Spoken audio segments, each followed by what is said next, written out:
సింగరేణిలో ఏదైతే పెండింగ్ బకాయిలు ఉన్నాయో దాదాపు 46,000 కోట్లు పెండింగ్ బకాయిలు ఉన్నాయి. ఖచ్చితంగా వెంటనే అమలు చేయాలంటూ కూడా సిఐటియు నుంచి భారీ ఎత్తున ఆందోళన చేస్తూ ఉన్నారు. ఖైరతాబాద్ సంబంధించిన ఏరియాలో ఒకసారి చూడొచ్చు, మనకు అక్కడ కనిపిస్తూ ఉంది సింగరేణికి టీజీ జెన్కో మరియు విద్యుత్ సరఫరా సంస్థ బకాయిలు ఏదైతే 46,000 కోట్లు ఉన్నాయో అవి తక్షణమే చెల్లించాలంటూ కూడా సింగరేణి సంస్థని పరిశీలించాలంటూ కూడా రాష్ట్ర స్థాయి ధర్నా ఇక్కడ చేస్తున్న పరిస్థితి కనిపిస్తుంది. విద్యుత్ సౌర హైదరాబాద్ ఏదైతే ఖైరతాబాద్ ప్రాంతంలో చేస్తారో ఒకసారి మాట్లాడించే ప్రయత్నం చేద్దాం. అన్న, ఏం చెప్తారు ప్రభుత్వానికి మీ డిమాండ్స్? సింగరేణికి గత 10 సంవత్సరాల నుంచి 46,000 కోట్ల రూపాయలు ఇప్పటికీ జెన్కో ట్రాన్స్కో రోజుకు 15,000 టన్నుల బొగ్గు తీసుకుంటున్నారు. మా విద్యుత్ సంస్థల ద్వారా ఉత్పత్తి అయిన కరెంటు తీసుకుంటున్నారు.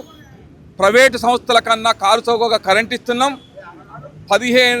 దాదాపు 2014-15 కానుంచెల్లి కేసీఆర్ ప్రభుత్వంలో 29,000 కోట్లు బాకీ ఉన్నారు. ఇప్పుడు రేవంత్ రెడ్డి గారు వచ్చిన తర్వాత 22,000 కోట్లు బాకీ పడ్డారు. ఇప్పటి వరకు ఒక్క రూపాయి చెల్లించకుండా సింగరేణి కంపెనీ మొత్తం సర్వనాశనం చేసి ఇలా వీధి పాలు చేసే పరిస్థితికి ఈ 2 సంస్థలు వచ్చినాయి. ఇందులో భాగస్వామి రాష్ట్ర ప్రభుత్వం కూడా ఇవాళ డబ్బులు లేకపోవటం వల్ల సింగరేణి అభివృద్ధి మొత్తం నోచుకోకుండా పోయింది. సింగరేణి నష్టాల బాట రావడానికి కారణం అవుతుంది. ప్రధానంగా ఇక సేఫ్టీ పరికరాలు కొందామన్న డబ్బులు లేవు, ఉత్పత్తి దోహదపడే మిషన్లు కొందామన్న డబ్బులు లేవు, కనీసం పాత మిషన్లకు స్పేర్ పార్ట్స్ కొందామన్న డబ్బులు లేవు, కార్మికుల సంక్షేమం కోసం డబ్బులు లేవు. ఇవాళ ఏది చూసినా డబ్బులు లేకపోవడం వల్ల పెద్ద పెద్ద కాంట్రాక్టర్లకి బిల్లులు చెల్లించకపోవటం వల్ల మొత్తం అన్ని పనులన్నీ స్తంభించినాయి. అందుకే మేము రాష్ట్ర ప్రభుత్వాన్ని, జెన్కో ట్రాన్స్కో సంస్థల్ని వెంటనే సింగరేణికి రావాల్సిన డబ్బులు బకాయిలు వెంటనే చెల్లించాలని సింగరేణి కాల్స్ ఎంప్లాయీస్ యూనియన్ ఇవాళ హైదరాబాద్లో ఇక్కడ ముట్టడించడం జరిగింది.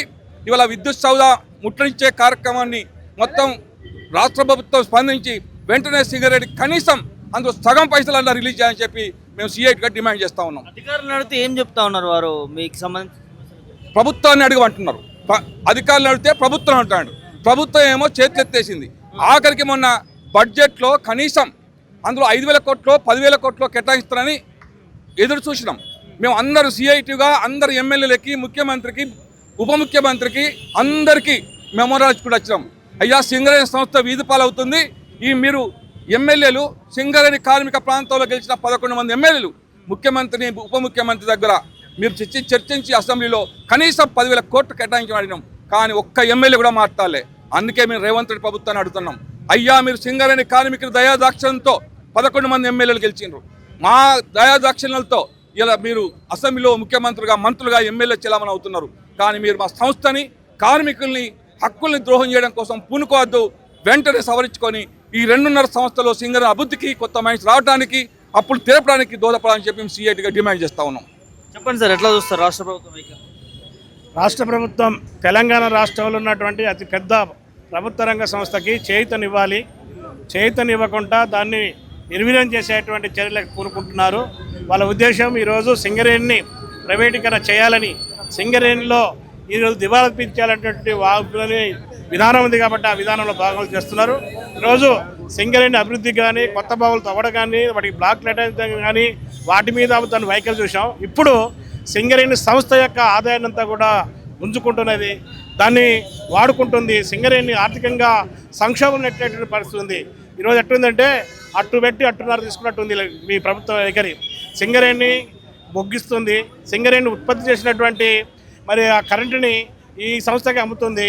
మన ఆ సింగరేణి తీసుకునేటువంటి కొనుగోలు చేసేటువంటి దాన్ని ₹5.45 ఇచ్చేసి తిరిగి వాళ్ళకి అవసరం వచ్చినట్టు కొంటే కొన్నప్పుడు మాత్రం ₹8.25 తీసుకుంటున్నటువంటి పరిస్థితి ఉంది. అంటే ఈరోజు అధిక భారం వేసి అది నడవకుండా చేసేటువంటి కుట్రలో భాగం ఇవన్నీ జరుగుతున్నటువంటి పరిస్థితి. తక్షణమే ఈరోజు నెలకి ఈరోజు 42 కోట్ల రూపాయలని విద్యుత్ కొనుగోలు చేసేందుకు సింగరేణి విద్యుత్ సంస్థ కడుతుంది. అంటే సంవత్సరానికి 504 కోట్ల రూపాయలని సింగరేణికి సంస్థ ఈ యొక్క విద్యుత్ సంస్థకు చెల్లిస్తూ ఉంది. ఈ డబ్బులు తీసుకుంటా ఉంది. కానీ వాళ్ళు చెల్లించాల్సినటువంటి 46,000 కోట్ల రూపాయలు చెల్లించకుండా ఈరోజు నిర్లక్ష్యంగా ఉంటున్నారు. ఇది కావాలని ఉంటున్నారు. దీన్ని దివాలా తీసేయాలనేటువంటి పద్ధతిలో ఉండదు. కాబట్టి ఈరోజు రాష్ట్రంలో ఉన్నటువంటి ప్రాధాన్యత రీత్యా మరి ఈరోజు సింగరేణి ప్రాంతం ఇది ఎరకబడ్డటువంటి జిల్లాలో ఉంది. ఆ జిల్లాల యొక్క అభివృద్ధి, కార్మికుల సంక్షేమం, కార్మికులకు సంబంధించినటువంటి ఆధునికమైన యంత్రాలు ఇవన్నీ కొనుగోలుకి డబ్బులుంటే అక్కడ అభివృద్ధి అవుతుంది.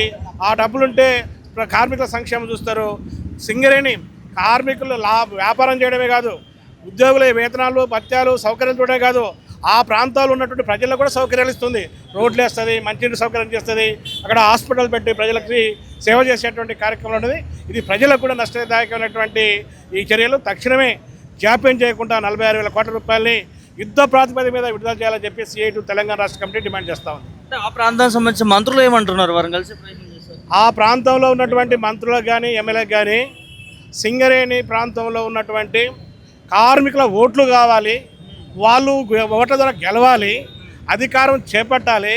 అధికారంలో విలాసాలు చేయడం తప్ప వాళ్ళకి గెలిచిన తర్వాత ఆ సింగరేణి ప్రాంతాన్ని కానీ లేకపోతే కార్మికులు కానీ కార్మిక సంక్షేమాన్ని కానీ పట్టించుకున్నటువంటి దాఖలాలు లేవు.